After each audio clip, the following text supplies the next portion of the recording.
listen to your mom and wear your pants. What's up, y'all? It's Jake from Prism. Today we're gonna walk you through this one-day build that we did. Just kind of give you a quick run through of it so you don't have to watch the entire 50-minute total worth of videos. Starting with the front end and then walk through the back end and go over also some of the Prism products that we have on it. So the engine is a 1961 bottom end with a later shovelhead top end. I actually bought this engine at a swap meet probably two and a half years ago. Gas City swap meet actually in Indiana. Shout out to Gas City.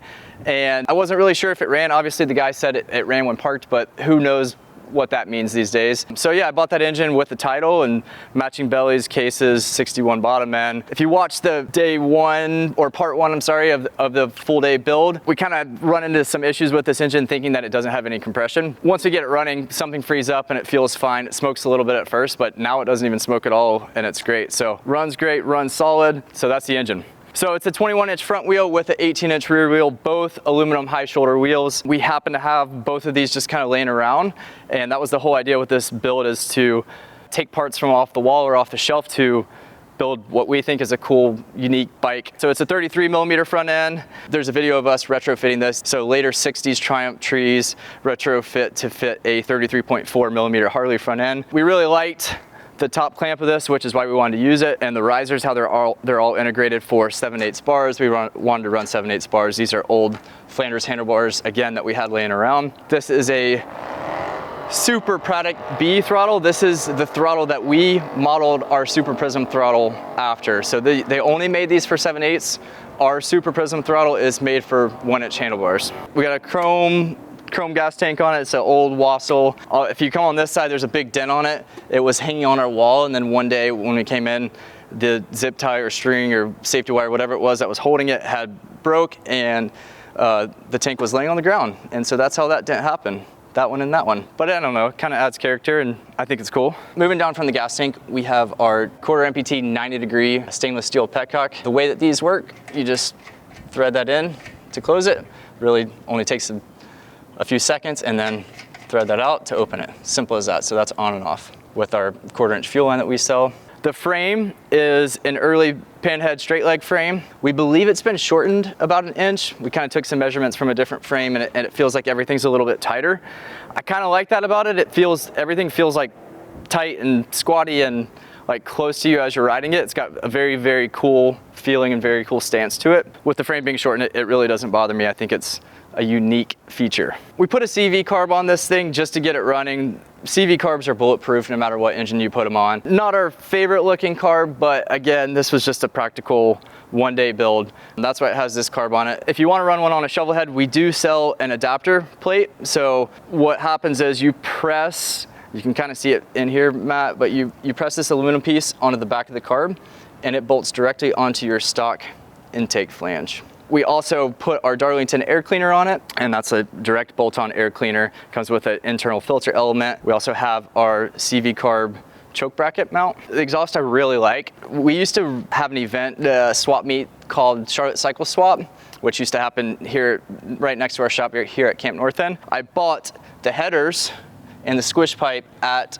Charlotte Cycle Swap, and then if you watch the video, we kind of made this during the one-day build. One-piece kicker arm. I've talked about this multiple times. I absolutely love these kicker arms. They wear out, the threads on the inside, so the real ones are hard to find. This is a real one. Love how they look. Very simple, very clean. This is our slingshot brake pedal kit for mechanical brake. Also, if you see this piece, this is a rubber. This rubber piece will actually slip over the pedal, and this is a new product that we're selling. It helps you provide a little extra grip on the smooth surface of our pedal. These are our 4-inch mid pegs. We sell a cone version for open belt. We sell a generator version for closed primary and a generator version for open belt. So this is a generator version for open belt, and then when you come back to this side, it'll make sense. So initially when we came out with this product, we only made these for closed primary. And so if you ever ran an open belt, the peg was actually bent like way out here, and so there was just a huge gap, and we just didn't think it looked right. So that's when we came out with our open belt version, just a much tighter, cleaner look. While we're over here, here's our slingshot clutch for 4-speed transmissions. So this control contains everything you need to mount to the frame, as well as to mount your stock style Jiffy stand. Stock clutch setup, stock transmission, stock style oil tank. This is our Psychic shifter. So it's a cast shifter that we make and sell. These are some cloth covered spark plug wires I really like. They have a good traditional element to them, and they are bulletproof. We run these on all of our builds. We've been selling this product for a while now. The seat and the P-pad is actually a collaboration that we did with Bates, the original Bates, which to me was so cool when we did that collaboration, because that's obviously a brand that I've looked up to throughout the years. It was a fun collaboration to work with. I think we might have a few of these left. If you guys watched the one day build, it took me forever to figure out how to mount the seat. I still didn't mount it, actually. I kind of gave up, and Mitch ended up making this cool little mount to make sure the seat sat low. And then we also cut off the seat post bungs here and welded our own setup there just to kind of lower the entire seat. It was really bothering me, the flow of it. Now it looks much better, how the seat flows here into the P-pad. Happy with that. Moving down, two of my favorite things back to back on this bike. This is a switch, so this is the main ignition switch. It's off right now, and then you pull it out and it's on. Simple as that, off, on, off, on.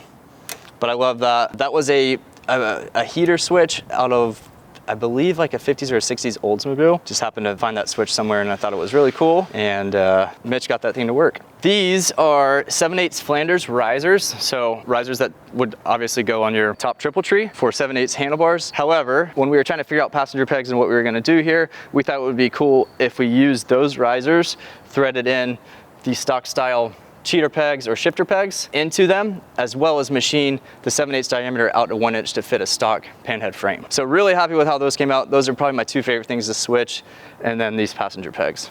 Moving back, this is a cheetah style sissy bar, you know, the traditional sissy bar that made in the 70s, styled after that. We mounted our PS41 taillight and license plate bracket to it. So this license plate bracket holds PS41 taillight as well as license plate, obviously. You can see it's mounted through these back two holes right here. So we didn't even weld it to this chrome. We just mounted it through these holes using the mounts for the taillight. And then if you see there's only one wire running to the taillight, it's because we're running our single wire magic box, which you can't see because it's hidden. However, that's the point of it. So you hide our magic box, you can run one wire from our magic box all the way back up to the taillight. So we just have a really tiny lithium battery in here. We really like the way that these stock covers look. So we kind of made some pieces underneath the stock cover to look like there's a stock 6-volt battery. The stock 6-volt batteries are super tall. I know that they make a 12-volt one, but again, it's super big.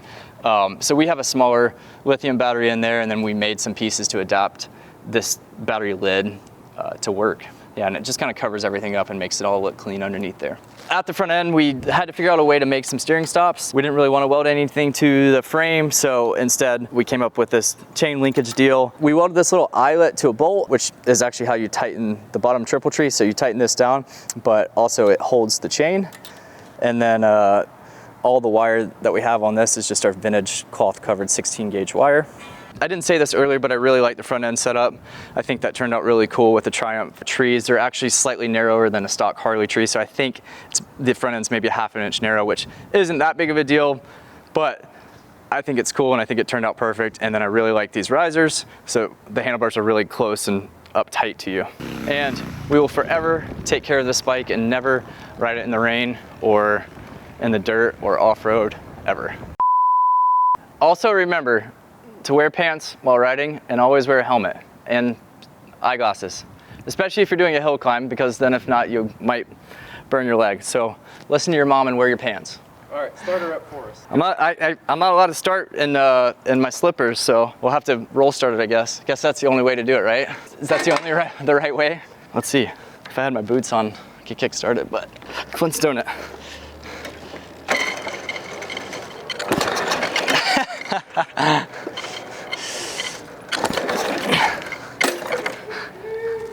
That worked great. All right, so I got to kick it in my slippers. Ready? Yep.